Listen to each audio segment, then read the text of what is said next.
నమస్తే, welcome to yo-yo TV. ప్రస్తుతం మనం తెలంగాణ భవన్లో అయితే ఉన్నాం. అయితే ఎప్పుడెప్పుడు అని ఎదురు చూస్తున్న కవిత గారి బెయిల్ అయితే ఈరోజు రావడం జరిగింది. సో మరి మాట్లాడదాం ఇదే అంశం మీద. ప్రస్తుతం మనతో మాట్లాడడానికి మన్నే గోవర్ధన్ రెడ్డి గారు ఉన్నారు. అన్న నమస్తే.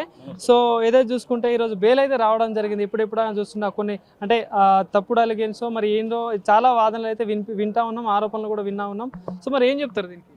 100% తప్పుడు ఆరోపణలు. రాజకీయ కక్ష సాధింపులో భాగంగా కేసీఆర్ గారిని తట్టుకోలేక బీఆర్ఎస్ పార్టీ ఏదైతే చాపకింద నీరులాగా దేశం మొత్తం విస్తరిస్తుంది కాబట్టి కేసీఆర్ని ఎట్లా నిర్వహించాలని చెప్పి ఉద్దేశంతో కవిత గారిని లిక్కర్ స్కామ్లో ఇరికించడం.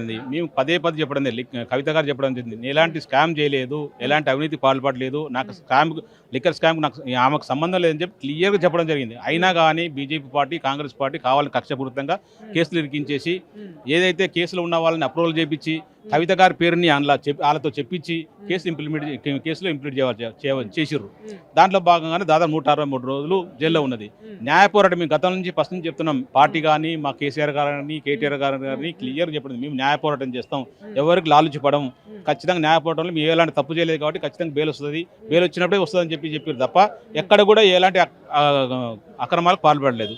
దాంట్లో భాగంగా ఇప్పుడు మహేష్ గౌడ్ మాట్లాడుతాడు, ఒక ఎమ్మెల్సీ ఒక అధికార పార్టీ ఉంది అని చెప్పేసి ఒళ్ళు మదం ఎక్కి ఇప్పుడు కుమ్ముక్కయ్యరని చెప్తాడు. అసలు సిగ్గుండాలి అసలు నీకు?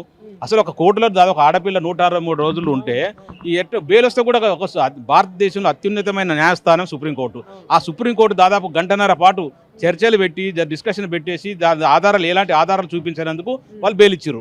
దాదాపు ఛార్జ్ షీట్ వేసినావు, ఆధారాలు ఇంతవరకు చూపించలేదు. ఒక ఆడపిల్లని దాదాపు 163 రోజులు జైలు పెట్టడం కరెక్ట్ కాదని చెప్పేసి బెయిల్ ఇచ్చారు. అది ఫైనల్ కూడా కాదు. ఇప్పుడు మళ్ళీ తర్వాత ఏం జరుగుతుందో తెలియదు. దానికే ఉలిక్కి పడేసి కవిత గారు వస్తే బయటకు మళ్ళీ ఏదో అవుతుందని చెప్పేసి భయపడుతున్నాం అంటే అసలు మీ భయానికి మీకు అర్థం కావట్లేదు. మీరు ఏదో గొప్పగా సాధించాలనుకుంటారు. మీకు మాకు అంటే మీ బీఆర్ఎస్ పార్టీకి కాంగ్రెస్ పార్టీకి 1.5% మాత్రమే వ్యత్యాసం ఉంది. మేము 39 మందిని ఎమ్మెల్యేని గెలిపించి ప్రధాన ప్రతిపక్షంగా ఉన్నాము. మీ మెడలు ఉంచుతున్నాం. దాదాపు 9 నెలల నుంచి మీరు ప్రతి చేసిన అకృత్యాలని ఎండగడుతున్నాం. అటు కేటీఆర్ గారు కానీ హరీష్ రావు గారు కానీ పార్టీ నాయకత్వం కానీ మేము ఎక్కడికక్కడ ఎండగడుతున్నాం. మీరు దాదాపు 420 హామీలు ఇచ్చారు, 13 అంశాలతో కూడిన 6 గ్యారంటీ ఇచ్చారు.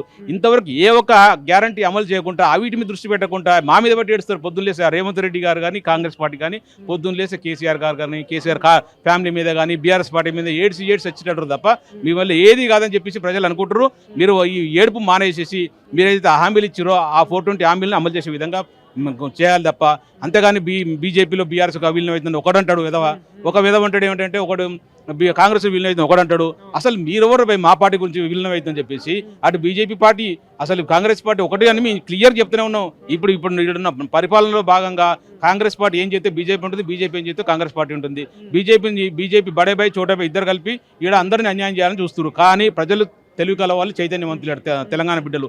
తెలంగాణలో కేసీఆర్ గారిని గౌరవం తగ్గిందామని ఏదో రేవంత్ రెడ్డి బండి సంజయ్ అనుకుంటారు. మీరు కింద మీద తల వేసి కాలు పైకి చేసినా కూడా కేసీఆర్ గారిని ఏమీ పీకలేరు. కేసీఆర్ గౌరవం కేసీఆర్ 100% ఉంటుంది. కేసీఆర్ గారు తెలంగాణ ఉద్యమంలో ముందు వరుసలో ఉన్నాడు. 4 కోట్ల మంది ప్రజల్ని ఏకతాటికి తీసుకొచ్చి తెలంగాణని ఇప్పుడు కేంద్ర ప్రభుత్వంలో ఉన్న సోనియా గాంధీ యూపీఏ గవర్నమెంట్ మెడల్ వంచి తెలంగాణ తెచ్చుకున్నాం. ఎవడో ఇంట్లోకి వెళ్ళి తీసియలేదు, ఇటులకెళ్ళి ముక్క తీసియలేదు, జేబులకి వెళ్ళి తీసియలేదు. ఖచ్చితంగా ఇవ్వాల్సిన బాధ్యత తెచ్చిండ్రు. ఇవ్వాల్సిన విధంగా క్రియేట్ చేసినాం టీఆర్ఎస్ పార్టీ అప్పుడున్న టీఆర్ఎస్ పార్టీ. అంతేగాని మీరేదో తెచ్చిరో ఇచ్చింది మేమని కథలు పడుతున్నారు. కానీ ఎవరు ప్రజలు నమ్మే పరిస్థితి లేదు. మిమ్మల్ని నమ్మి దాదాపు ఈ గవర్నమెంట్ వచ్చిన తర్వాత ఏ రంగం కూడా సంతోషంగా లేదు. అన్ని రంగాలు ఇబ్బందులు పడుతున్నాయి. అన్ని రంగాల ప్రజలు ఎందుకే సిమర ఓటు కాంగ్రెస్ పార్టీ ఓటేసి చచ్చిపోతామని చెప్పేసి ఇది 2000 పింఛన్ 4000 ఇస్తాను ఇష్టానుసారంగా హామీలు ఇచ్చేసి దాదాపు పింఛన్ కళ్యాణ లక్ష్మి ₹1,00,000తో పాటు తులం బంగారం ఇస్తానని చెప్పేసి ఒకటి దాదాపు ఎన్ని హామీలు అంటే దాదాపు 2 లక్షల రుణమాఫీ చేస్తానని చెప్పి December 9 అంటే మార్చి 15 అంటే మార్చి 31 అంటే ఆగస్టు 15 అంటే ఏది అన్నీ చేసినా ఏ ఒక్కటి కూడా చేయలేదు.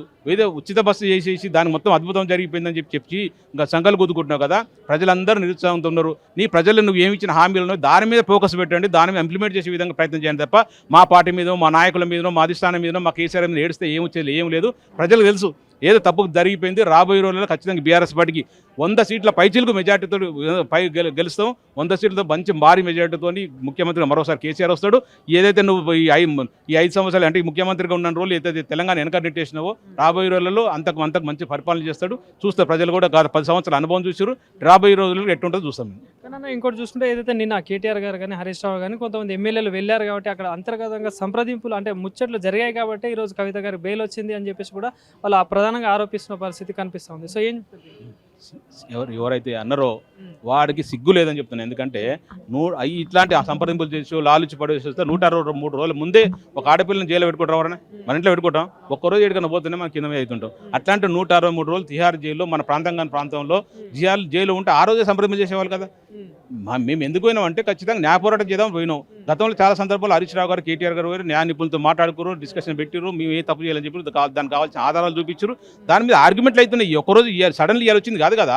ఇప్పటికి 10 సార్లు ప్రయత్నం చేసినాం, 10 సార్లు బెయిల్కి నిరాకరించారు సుప్రీంకోర్టు. ఈ రోజు ఖచ్చితంగా సుప్రీంకోర్టు అడిగింది, ఒక ఆడపిల్ల 163 రూపాయలు జైల్లో పెట్టిరు, ఛార్జ్షీట్ ఫైల్ చేసిరు, దాంట్లో ఎలాంటి ఆధారాలు లేవు కదా. మరి ఆధారాలు చూపించని చెప్తే ఏ ఆధారం చూపించాలని పరిస్థితి ఈడిది. మరి అట్లాంటి బెయిల్ ఇస్తారా ఇయ్యరా? దాంట్లో కూడా ఆలోచన కావాలని చేశారని అనుకోవచ్చా? 100% బీజేపీ ఫస్ట్ నెంబర్ 1 ఉంటుంది, నెంబర్ 2 కాంగ్రెస్ పార్టీ ఉంటుంది. కావాలని చెప్పేసి బీఆర్ఎస్ పార్టీని కేసీఆర్ గారిని ఎదుర్కోలేక ఈ కుటిలమైన రాజకీయం చేసిర్రు.